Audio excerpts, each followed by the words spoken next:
Lecture, I just want to get everyone on board with writing functions because functions play a critical role in any R programming, and you tend to write a lot of them when you're doing a lot of data analysis or doing a lot of kind of statistical analysis. So I just want to make sure that everyone can kind of get started writing functions, and particularly for those who are less familiar with programming languages in general. So this is just going to be about writing your first function. It's kind of like the hello world, so to speak, of R. So the first thing you're going to want to do is you're going to want to write your function in a text file. So it's possible to write functions on the command line in R, but it's usually not preferable. And so usually you're going to want to put your functions in a separate file, separate from any interactive stuff that you're doing on the command line. And in the future, you'll want to put your functions in an R package, which is kind of a more structured type of environment with documentation and everything, but we won't talk about that now. Right now, the first thing you'll want to do is put your functions in a text file. Okay, so the first thing you're going to want to do is open up RStudio. So let's do that. And so you can see here in RStudio, there's some stuff going on here from a previous project that I'm working on. So that may happen to you, and generally you can either close it or you can just ignore it. I want to create a new R script here. So let's create a clean script here to kind of put our code into. So the first function we're going to write is really simple. It's going to take two numbers and add them together. So this function obviously doesn't have a real point to it, but it shows you how to use the function syntax, how to specify the arguments, and how to return the values. So the function that adds two values, we're just going to call it add2.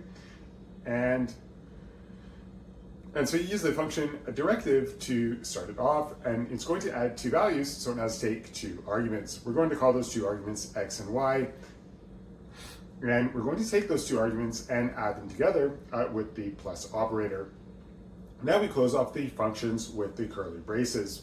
So now you see we didn't have to do anything special to return the value as the sum of the two elements, because in any R function, the function returns whatever the last expression was. So here there's only really one expression, and therefore it's the last expression, and it equals the sum of x and y. So we can highlight this guy and run it in the console, and you can see now we've got our function here. We say add 2, and we say 3 and 5, and hopefully we get 8. So that's a good sign. So it adds the two numbers together, and that's that. So it's a very simple function, and you've now written your first function in R. So the next function that I want to talk about is only slightly more complicated. It's going to take a vector of numbers, and it's going to return the subset of the vector that's above the value of 10. So any number in this vector that's bigger than 10 is going to return those numbers for you. So let's bring back our original function. We'll call this one above 10, just because it gives you any number that's above 10. And it's going to take a vector here. We'll call it x. You don't have to call it x. He's just going to call it x. And we like to open and close the curly braces right away, just so you know where the beginning and the ending of the function is, if you happen to have a lot of code and you have it in a single file. So the first thing we're going to want to do is we want to construct a logical statement that figures out which elements of this vector x are greater than 10, right? So we're going to assign an object, we'll call it use. These are the numbers that we're going to use, and we'll say x greater than 10, right? So this will return a logical vector of trues and falses indicating which element of x is greater than 10. And then we're going to subset the vector x with this logical vector. So this function returns the subset of the vector x that is bigger than 10. Of course, if there are no elements of x that are bigger than 10, then it'll return an empty numeric vector. Now, of course, there's really nothing special about the number 10. I just kind of made that up. And so you may want to create a function that allows people to extract the elements of a vector that are above an arbitrary other number, right? So it could be 10, it could be 12, it could be 5, it could be anything. So maybe you want to allow the user to specify that number. So I'll create a new function here called above. So it doesn't have the 10 encoded in it. We'll use the function directive, and we'll have a second argument called in, which could be any number really. So let's start it off with the curly braces in there, and now we'll create a logical statement that's x is greater than n. And then we'll subset the vector x based on that logical statement. So now if we can source this into R, and we can run our function here. So we'll just create a vector let's say x is 1 through 20, and we'll say above x. Oh, and so you see, so we didn't specify the number in, so it's not going to know what to cut it off at. So we need to specify the threshold. So let's do 12. So you can see it returned all the numbers that were greater than 12. So it's kind of as we expected, so the function appears to be working well. Now let's suppose that maybe there is something special about the number 10, and maybe it's something that people are going to be doing very often. It's a very common number, so you might want to specify a default argument. So you might want the default to be 10. So remember, when we ran the function before and we didn't specify the number in, it gave me an error. So maybe you don't want people to have to encounter that error. And so you'll specify a default value n equals 10, so if people don't specify the cutoff value in, it'll just automatically default to 10. So now we can run this in R, and now if we do above just x, we see we don't get the error anymore. It automatically gives you all the numbers that are bigger than 10. So it's kind of nice in R when you're writing functions to be able to specify default values like this that make the life of the user just a little bit easier, especially for very common cases where it's not important that the user specify an argument. So those are some very simple functions in R that can be used to kind of process data or make do simple calculations like adding two numbers.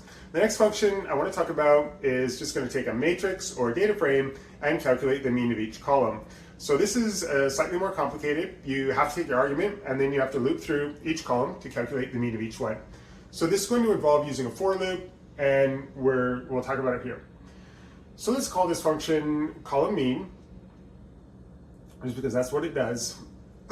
And we'll use the function a directive here. So it's going to take an argument. I like to call my arguments x. You don't have to, so why don't we just call it y for fun. And so y is going to be a data frame or a matrix, and we're going to go through the columns of this data frame or matrix, and we're going to calculate the mean of each column. So the first thing we need to figure out is how many columns does this thing have, and that can be easily done. We're going to call it MC for number of columns, and we can use the ncall function for that, and that will calculate the number of columns. And then we need to initialize a vector that's going to store the means for each column. So the length of this vector has to equal the number of columns.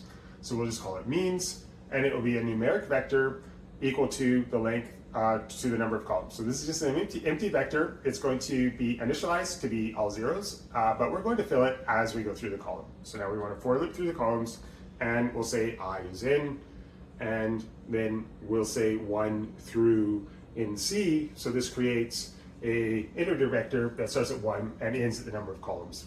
And then we're going to for loop through, and for each I, we're going to assign to our means vector the mean of vector x bracket I. Oh, sorry, it's called y here now. And that's it. So now we haven't returned anything yet. So right now this function doesn't do anything particularly useful, but what we want to do is we want to return the vector it means that, and so we're just going to return that. And that's the last expression in the function, and that's what will get returned. So we can source this into R, and we'll just find some arbitrary data set. We'll use the air quality data set, I guess, and we'll take the column means of that, and we'll see how it works. Okay, so there are 6 columns in this data set, so it gave me 6 means. So the first 2 columns are NAs, and that's because if the vector has an NA in it, then you can't calculate the mean. And so the one thing you might want to do is, by default, just kind of throw out all the missing values and just calculate the mean amongst the observed values.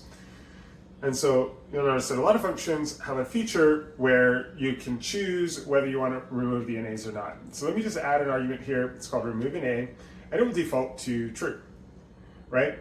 And then we'll pass this argument to the mean function. So the mean has an na.rn argument, and we'll pass it this value.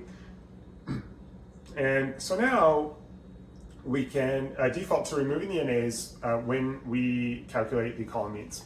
So we'll source this into R, and we can run it on the console, column mean. He really talks for a long time.